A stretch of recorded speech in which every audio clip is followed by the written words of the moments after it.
Hello, and good day to you wherever you are in the world. Welcome to Chapters of Horror. I am Neil Brown, and today I am going to talk to you about editing your book.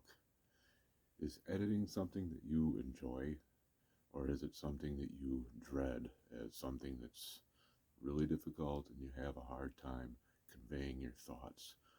Thoughts that you would like to bring to your readers and have them enjoy reading the message that you are presenting to them.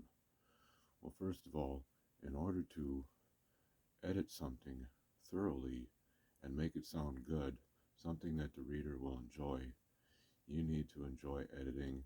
Editing isn't such a bad process. It can actually be enjoying. It's taking something that you enjoy and conveying your message to your readers, something that they will enjoy reading. Now, if it's something that you really want your readers to enjoy, you know that you will do a good job, and you can do a good job. All it takes is time and patience and thought, and you can accomplish the job.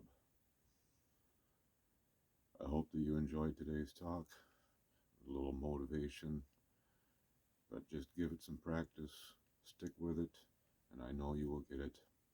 Keep up the good work. You have a great day. If you like today's content, please like and subscribe to today's video, and I will see you in the next one.